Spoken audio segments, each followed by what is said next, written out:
We are back with the Investor Guys podcast. Today we're talking about actually talking about everything, but we wanted to talk about books, and that's what we're going to get into now.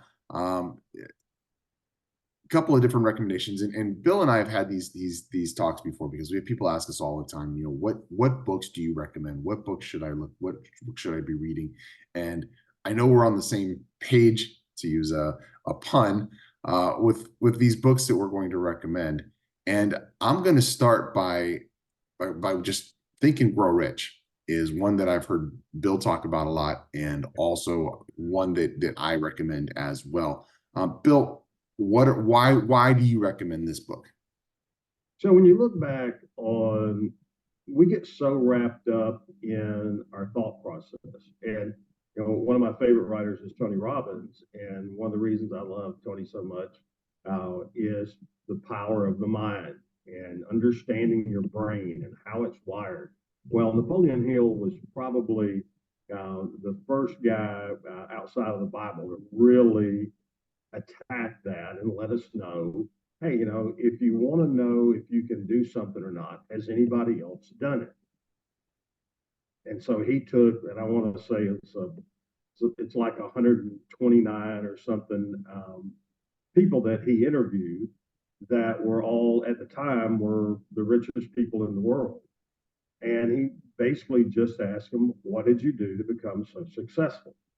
And then he took notes on that. And after years, about 20 years of doing these interviews, and Andrew Carnegie, who was at one time the richest man in the world when Napoleon Hill knew him, set up anybody that Napoleon Hill couldn't get to on his own. Andrew Carnegie made sure that he was able to have an interview. And so he compiled all the notes. And from all of those notes, from all these incredible success stories, came Think and Grow Rich. And it broke so many new areas, new ground, if you will, for the average person.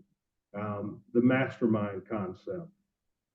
That's just something that wasn't talked about when you looked at how do I become successful? Well, masterminds have exploded over the last 40, 50 years all over the place. And it's an absolute path to be able to get success. So that's one of the things I love about it, is just expanding your mind, understanding new ways to do things. And it's all structural things. It's not a specific style of, say, buying real estate. It's how we think about it. My dad, I don't know if my dad actually ever read Think and Grow Rich, but he taught me many years ago about business. And one of the guys was a great entrepreneur. And he said, business is always good or bad right here. It doesn't matter what's going on out there. It's what's going on here. Business can be bad out there. If it's good in here, your business will be good. If it's bad up here, it doesn't matter what's going on out there either. It's going to be bad out there. So keeping a great attitude, looking for the opportunities, and Think and Grow Rich gives you some structure on being able how to adjust your attitude and how to recognize the opportunities when they come along. Yeah, and that's really why we're talking about the books we're talking about today, is to change your mindset.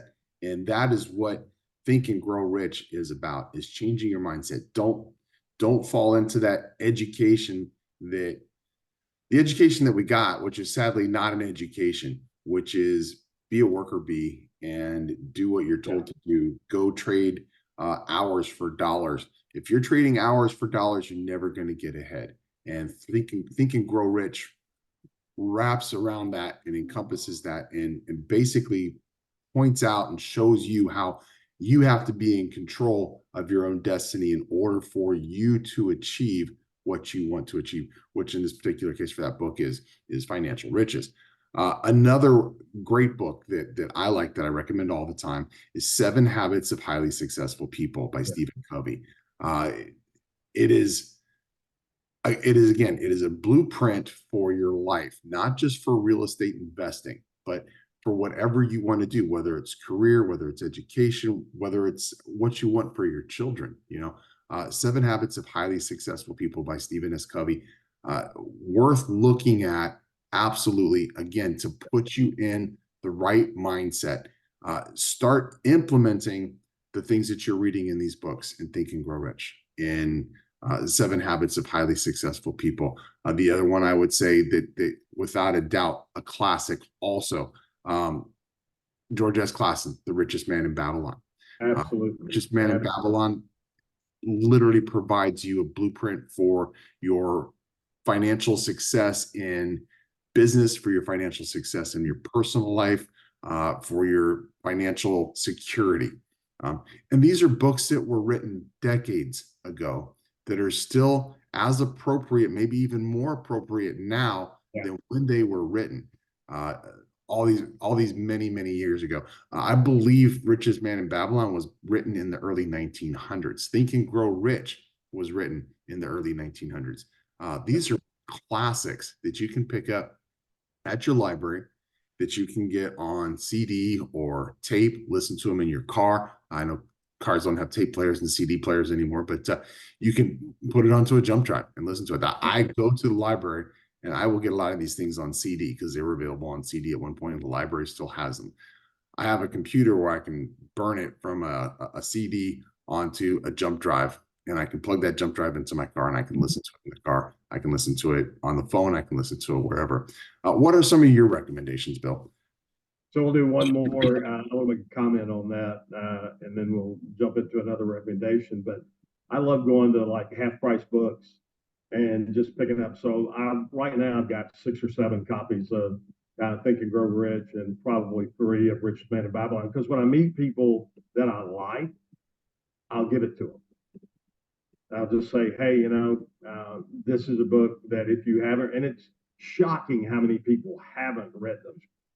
Like, if you haven't read it, let me do me the honor of allowing me to give you a copy of it. Maybe it'll have the impact on you that it's had on me. So that's one thing. Also, a tip on retention. So most all of these books you're going to be able to get on Audible so that you can listen to them in your car or wherever. You just, I don't know.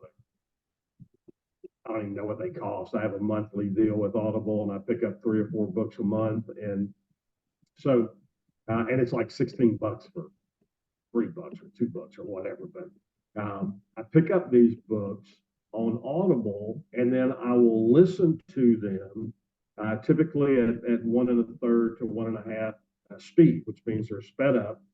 And I'm reading along with them in a hardback, paperback copy of the book, and it increases your retention tenfold. It is one of the most brilliant learning, and I wish I could tell you I thought this. I didn't. A guy named Alex Hormozi, and I'm sure I mispronounced Hormozi, Alex Hormozi, is a guy that taught me that. Just incredible. I know we're way over on our break here. I've got a great recommendation for you when we get back. I will be right back. Thank you for watching the Investor Guys podcast. The Investor Guys podcast will be back shortly.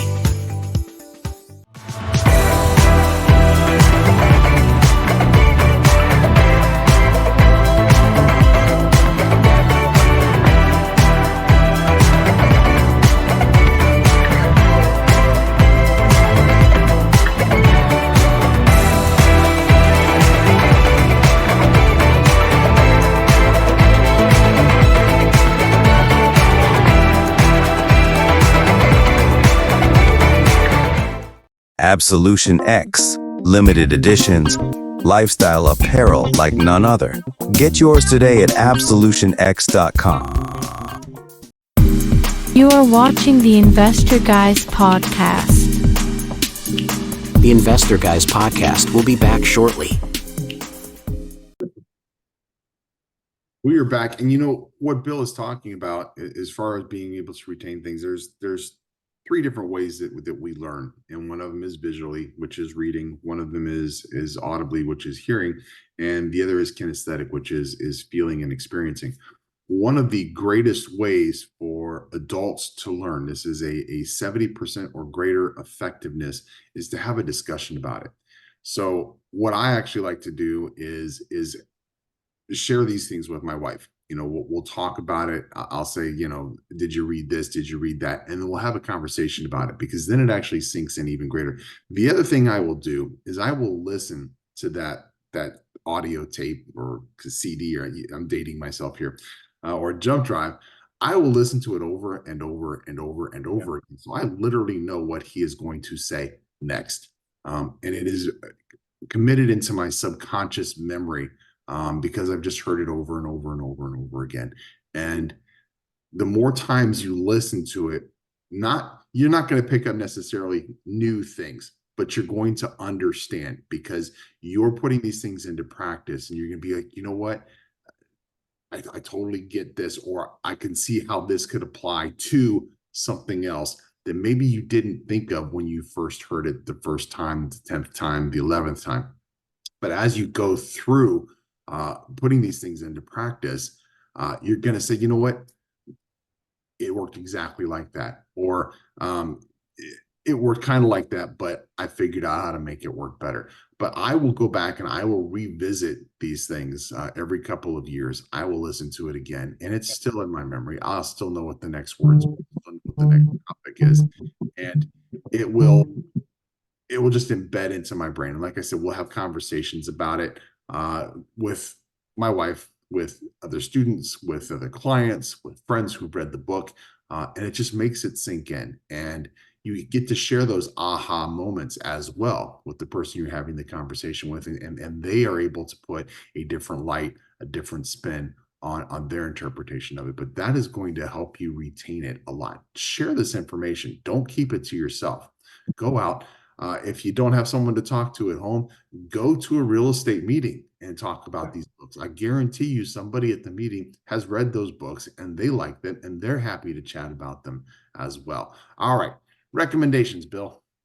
So another great one is The Power of Focus, and it's by Mark Victor Hansen, the guy that co-wrote all of the Chicken Soup books, and he co-wrote them with Jack Canfield, which is who he co-wrote this book, Power of Focus, because so many times, and I'm terrible about this, is why I reread this book. And if you were to see my copy, I have pages coming out of the middle of it because the spine's destroyed. I've read it so many times, and I need to read it again, because this shows us not only the benefits of the ability to be able to focus on the task at hand to a high degree, but also the value of the techniques to use to be able to do that. So Power of Focus, and there's 2 or 3 books out there by that title. So my recommendation would be make sure you get the one that's written by Jack Canfield and Mark Victor Hansen. Terrific. I've got 3 other recommendations, and then I'm going to throw it to you for any more recommendations. And I'm going to just kind of go through the list more or less pretty quickly. 2 Robert Kiyosaki books, and one of them is Cash Flow Quadrant. It is understanding the difference between being a worker bee and being a manager and being in control of your own destiny. So Cash Flow Quadrant, it's a Robert Kiyosaki book, and Rich Dad Poor Dad. And if you're in real estate and you haven't read Rich Dad Poor Dad, you started in the wrong place. But just in case, I would say Rich Dad Poor Dad. And then my third recommendation is a book by my buddy right here, and it is Are You Dumb Enough to Be Rich? And I'm going to flip it over to you, and I'd like you to, again, because we've talked about this before, again, talk about your process in Are You Dumb Enough to Be Rich? I've read it. I've recommended it to people. I've had a lot of people come back with big praise for the book. They love the fact that it's a story that you tell from yourself, but you also provide steps. You also provide almost a how-to towards the end to get started. Tell me about your process on that. Well, it's as I describe it in the book, it's an autobiographical textbook. It's my beginning story in real estate, and it incorporates not just the storyline of, oh, here's what happened, did this deal, did that, but actually goes through the steps of the deal, of putting together the offers, what do you do to the properties. So if you were to boil it down to a saying that anybody that's been around real estate's heard for a long time, find them, fund them, fix them, flip them. It goes through that process. I don't call it that, but that's, if you boil it down, that's really what the process is for all flippers. And this is really about flippers. We talk about Section 8 in there. We talk about building up rental income, what that does for you. But it really, it's a step-by-step. And one of the things through the years that has gotten a lot of feedback, very positive feedback, is at the end of every chapter, there are 4 or 5, depending on the chapter, pitfalls. And it says, here's the pitfalls. Not only are the pitfalls mentioned during the course of the chapter, at the end of the chapter, they are recaptured and regurgitated there as a summary at the end of the chapter. And I've had people that will come and say, hey, I've read the book 3 or 4 times, and now once a month or so, I'll get the book and I'll just run through and read just the pitfall summaries, like 25 chapters. And, it's like take 10 or 15 minutes and just read the pitfall summaries, and it refreshes me on a lot of things to make sure that I am avoiding. And like so many things, Kev, the basics are the basics. They don't change. The market has fluctuation. The market has really, we call them new techniques. They're just tweaks on old techniques. The basis are the basics. And so we go through the basics on there, and they're as fresh today as they were when the second edition of the book came out, which, oh my gosh, it's 10 years ago now. And I've got to get off of my duff and apply a little of that power and focus to get volume 3 out.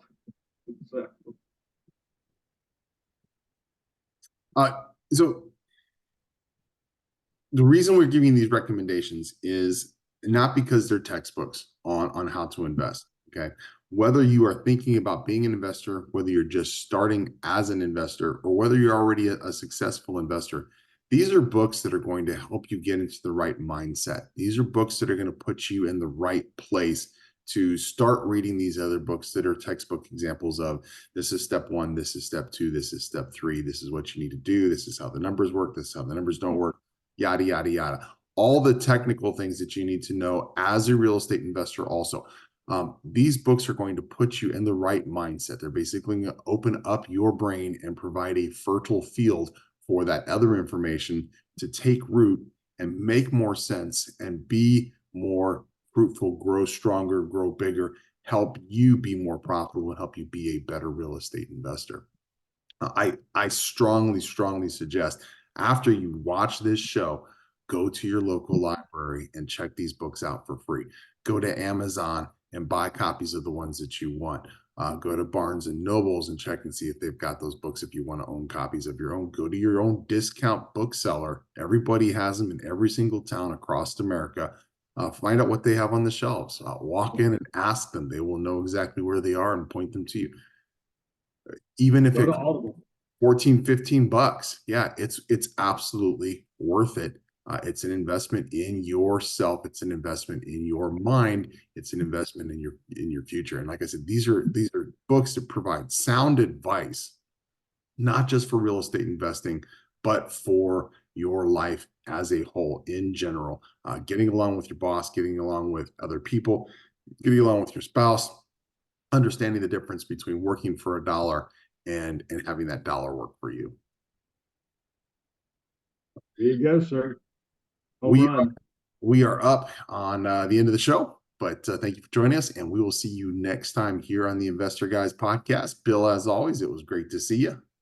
And you, sir. Thanks, everybody, for being here with us. We'll see you next time. We'll see you next time.